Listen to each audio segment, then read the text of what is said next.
ठरलं तर मग मालिकेच्या येणाऱ्या भागामध्ये एक जबरदस्त ट्विस्ट आपण पाहणार आहोत.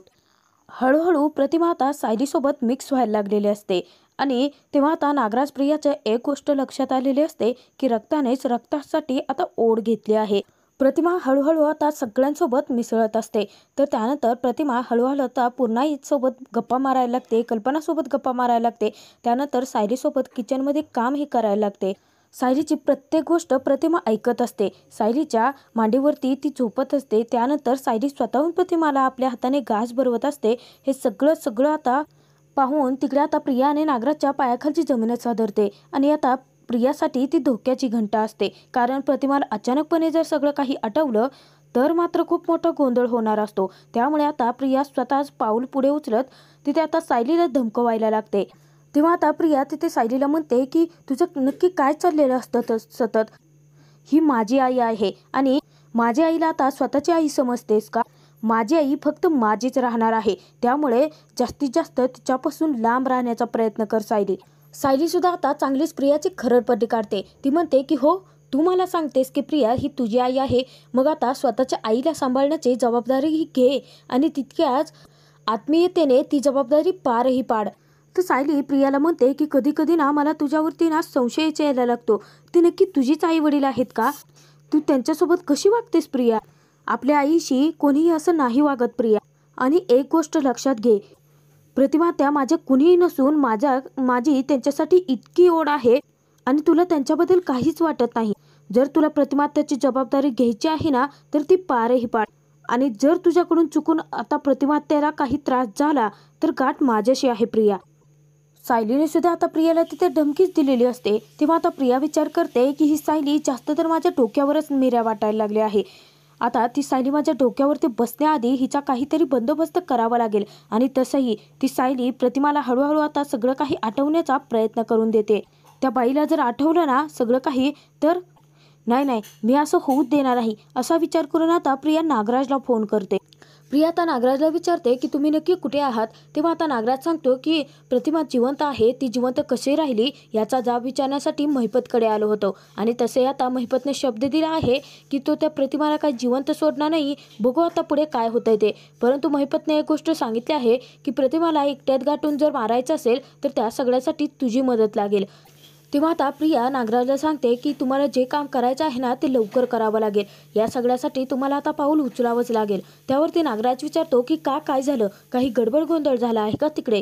तेव्हा आता प्रिया म्हणते की गडबड गोंधळ व्हायच्या आतच आपल्याला सगळं करायचं आहे. नाहीतर त्या सायलीमुळे त्या प्रतिमाला जर अचानकपणे वाचा फुटली आणि तिला सगळा भूतकाळ आठवला तर त्या किल्लेदाराला एक लक्षात आलं नव्हतं, परंतु प्रतिमा स्वतःच्या मुलीला नक्की ओळखेल. कारण रक्ताकडे ओढ घ्यायला लागला आहे आणि ही आपल्यासाठी धोक्याची घंटा आहे. नागराज आता तिथे प्रियाला सांगतो की असं होऊन नाही चालणार आहे. तू एक काम कर, जितकं होईल तितकं त्या सायलीला प्रतिमापासून लांब ठेवण्याचा प्रयत्न कर. पुढचं काय ते माझं मी बघतो असं म्हणून फोन ठेवतो. तर तिकडे आता महिपत विचार करत असतो. एकतर महिपत आता दारू पिऊन फुल नशेमध्ये असतो. तर तोपर्यंत आता महिपत आणि तिथे साक्षी हे दोघे आता नागराजकडे खूप रागाने पाहत असतात. तेव्हा आता नागराज म्हणतो की काय झालं आहे महिपत शेठ, पुढे काय करायचा हे निर्णय घेतला आहे की नाही? आता त्या प्रियाने तिकडून धोक्याचा इशारा दिला आहे, पुढे काहीतरी करावं लागेल ना. त्यावेळी आता महिपत उठतो आणि तो विचारतो की नागराज शेठ, आम्हाला येऊन तिथे जा विचारताय की ती प्रतिमा जिवंत कसं राहिली, परंतु तुम्ही केलेले गुन्ह्याचं काय? तेव्हा आता नागराज विचारतो की गुन्हा? कसला गुन्हा? तेव्हा आता साक्षी म्हणते की म्हणजे तुम्ही आम्हाला मूर्ख समजताय.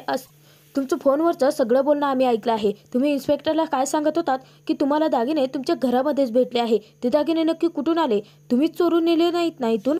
त्यावर आता महिपत उठतो आणि त्या नागराजला म्हणतो की तू काय म्हणतो सतत की तू मला या धंद्यामध्ये आणलं आहे, परंतु नागराज शेठ या धंद्यामध्ये आपण मास्टर आहोत आणि तुमचं नक्की काय चाललंय हे मला चांगलंच कळतं आहे. गुपचूपणे ते दागिने आणि पैसे जे चोरून घेऊन गेले आहात ना ते परत आणून द्यायचे. मी एक काम करतो, तुम्हाला त्या प्रतिमामुळेच काही प्रॉब्लेम आहेत ना ते सगळे मी मिटवतो. त्या प्रतिमाला एकदा का मारून टाकलं की तो रविराज किल्लेदार बसल तिच्यात आठवणीमध्ये परत रडत कुडत, आणि त्या दागिन्यांचं काय ते प्रकरण पुन्हा काय समोर येणार नाही. तेव्हा आता नागराज म्हणतो की महिपत, तू हळूहळू आता एक एक प्रकरण उकरून काढत मला सगळ्यांमध्ये अडकवत चालला आहेस.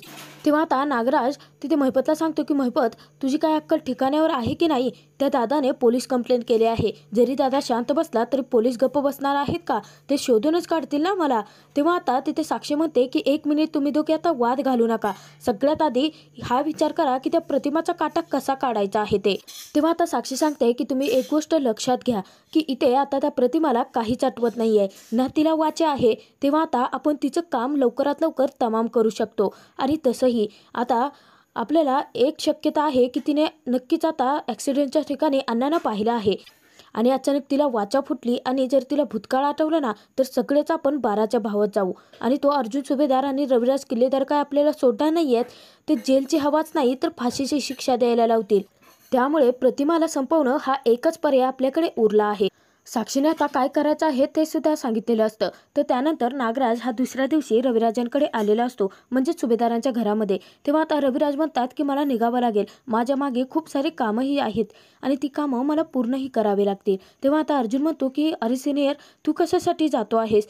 मी तुला सांगतोय ना की तन्वी आणि तू इथे प्रतिमात्या जवळ राहा. तुम्ही जितके जवळ राहाल तितके चांगलं आहे. तेव्हा आता रविराज सांगतात की नाही, सायली तिच्यासोबत आहे ना प्रतिमासोबत, तर मला आता काळजी नाही आहे. सायलीसोबत ती कम्फर्टेबल आहे आणि तसंही ते आमच्याशी बोलत नाही आहे ना. हळूहळू तिला जेव्हा आठवेल, ते सगळ्यांसोबत मिसळेल, तेव्हा मी जास्त वेळ तर तिच्याचसोबत थांबणार आहे. परंतु मला महत्त्वाची कामं आहेत. त्यावरती आता नागराज म्हणतो की अरे दादा, महत्त्वाची कामं काय होतच राहतील आणि तसंही जर काही महत्त्वाची कामं जर दुसरं कोणी करू शकत असेल तर मला सांग ना, मी करतो तुझी कामं. खरं तर नागराजचा प्लॅन ठरलेला असतो.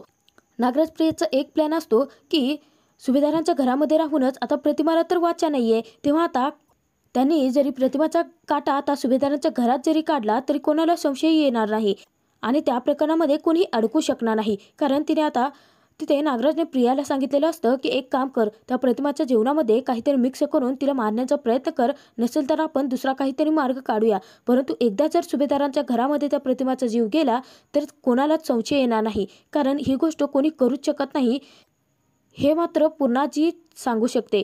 परंतु आपल्याला हे सगळं काही सावधगिरीने करायचं आहे. तिथे फिंगरप्रिंट येतील वगैरे, हे सगळं काही प्रकरणापासून आपल्याला लांब राहायचं आहे. फक्त आपल्याला असं दाखवायचं आहे की आपण या सगळ्यांमध्ये मिसळलेले नव्हतो. अर्जुन तिथे आता रविराजाने एक सल्ला देतो. तो म्हणतो की एक काम कर सिनियर, तुझे जेवढं काही केसेस आहेत ना ते सगळे काही कागदपत्र इकडेच फाईल्स घेऊन ये. त्यानंतर आपण स्टडीमध्ये दोघे बसून सगळे काही केस सॉल्व्ह करूयात. तेव्हा आता रविराजांना अर्जुनचा सल्लाही पटलेला असतो आणि तसंही प्रतिमाला त्याच्या डोळ्यासमोर आता प्रतिमा राहणारच असते. तेव्हा आता अर्जुनला रविराज सांगतात की हो बरोबर आहे आणि सायली, माझा तुझ्यावरती पूर्ण विश्वास आहे. प्रतिमाची तू काळजी घेते आहेस ना, मग सगळं काही तू सुरळीत करशील आणि मला खात्री आहे की लवकरात लवकर तू प्रतिमाला सगळं काही आठवून देतील.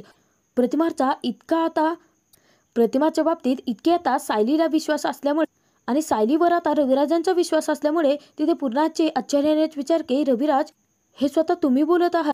नाही म्हणजे तुम्ही घेतलेला निर्णय बरोबर आहे आणि माझी ही खात्री आहे की आपली सायली लवकरात लवकर प्रतिमाला सगळं काही आठवून देईल आणि प्रतिमाला सगळा भूतकाळ आठवेल आणि सायली लवकरात लवकर प्रतिमाला नक्की बरं करेल. तर पुन्हाची तिथे आता सायलीला म्हणते की सायली, आजपासून प्रतिमाला आम्ही तुझ्या ताब्यात देत आहोत. म्हणजे प्रतिमाच्या प्रत्येक गोष्टी आता तू बघायच्या आहेत. तिचं खाणं पिणं सगळं काही तू बघायचं आहे. त्या सगळ्यांमध्ये आम्ही कोणीही त्याबाबत तुला काही प्रश्न विचारणार नाहीत. आता प्रतिमाला सांभाळण्याची आणि बरं करण्याची जिम्मेदारी तुझ्यावरती आहे. तेव्हा आता नागराजच्या डोक्यात प्लॅन शिजतो आणि तो प्रियाला एकांतात घेतो.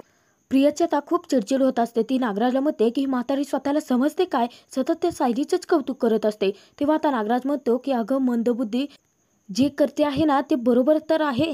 हे सगळं आता प्रतिमा वहिनीचं कोण पाहणार आहे? सायली. आणि ते सगळं आपल्या पत्त्यावरती पडणार आहे, कारण महिपतचं काम आपल्याला करायचं आहे. तेव्हा आता प्रियाला काहीच समजलेलं नसतं.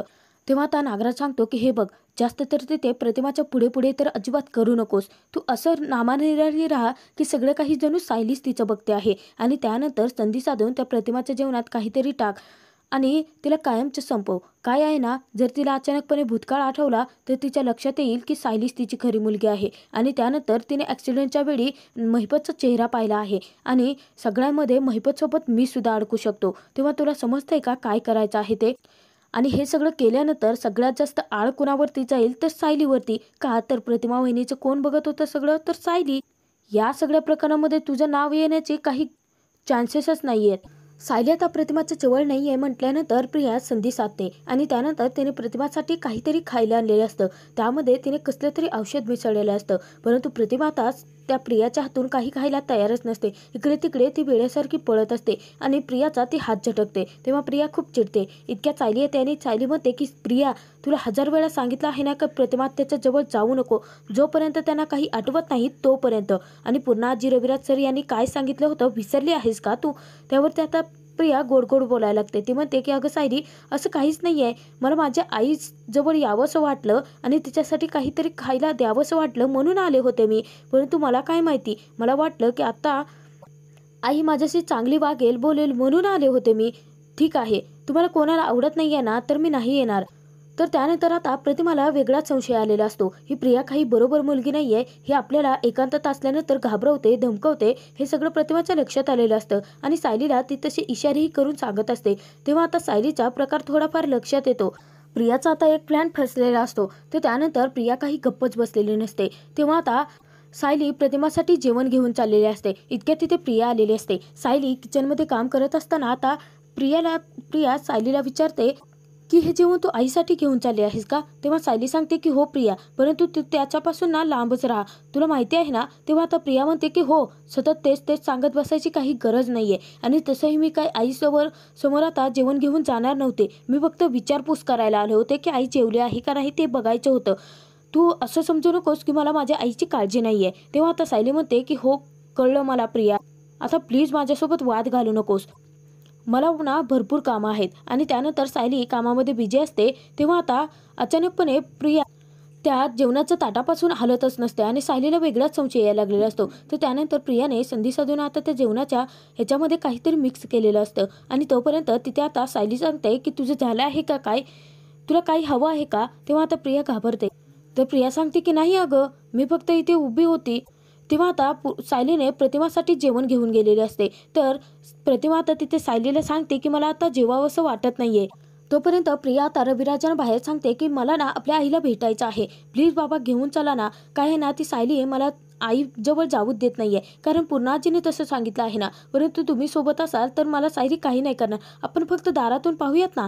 तेव्हा आता इकडे प्रतिमाला सायली जेवण खाण्यासाठी सांगत असते. परंतु प्रतिमा तिला सांगते की मला भूकच नाहीये. इतक्यात आता रविराज आणि प्रिया तिथे येतात.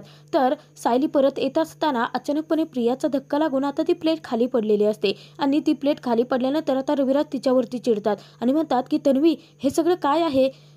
तेव्हा आता प्रिया घाबरते आणि म्हणते की सॉरी बाबा, चुकून धक्का लागला माझा सायलीला. तेव्हा आता सायली म्हणते की अगं प्रिया, नीट बघून तरी चालत जा ना गं, सगळं जेवण वाया गेलं. प्रतिमा त्यांना जेवायचं होतं ना. बरं ठीक आहे, राहू देत, आता तू उगाचच इथे उचलू नकोस, माझं मी बघते. असं म्हणून सायली आता ते जेवण भरते आणि त्यानंतर ते सगळं जेवण आता खराब झालेलं असतं. तेव्हा आता सायली विचार करते की ते त्याच्याऐवजी दुसरं जेवण देण्याचा. तर त्यानंतर सायलीने ते आता भरलेले जे काही असतं ते सगळं फेकलेलं असतं. तेव्हा आता सायली अचानक वळून पाहते तर त्या जेवणाचा आता हिरवा वेगळाच रंग पसरलेला असतो. त्यामुळे आता सायलीला मोठा धक्काच बसतो आणि सायली विचार करते की हे जेवण असं कसं काय होऊ शकतो, याचा रंग कसं काय बदलला. आणि त्यानंतर सायली खूप विचार केल्यानंतर तिच्या लक्षात येतं की जेवणाच्या ताटाच्या कडेने एवढा वेळ प्रिया का घुटमळत होती ते. तेव्हा आता सायलीला मोठा दुसरा धक्का बसलेला असतो. तेव्हा आता सायली विचार करते की परंतु प्रियाची खरी आई आहे आणि प्रिया स्वतःच्या आईसोबत अशी कशी काय वागू शकते. नक्कीच हे प्रियाचं कारस्थान आहे. जर ह्या प्रियाचं असंच चालू राहिलं तर प्रतिमा त्याच्या जीवाशी खेळ होऊ शकतो. ती बहुतेक माझ्यावर तर राग काढण्यासाठी कदाचित असलं काहीतरी करत असेल. मूर्खासारखं ही प्रिया वागेल आणि प्रतिमा त्याला त्रास होईल. मला आता या प्रियावरती लक्ष ठेवावं लागेल, असा सायली विचार करते. तर आता सायलीने प्रियावरती लक्ष ठेवल्यानंतर प्रिया सायलीच्या जाळ्यात अडकणार का? आणि या सगळ्याचा जाब जेव्हा रविराज आता प्रियाला विचारतील तेव्हा आता प्रिया काय उत्तर देणार हे पाहणं खूप मनोरंजक ठरणार.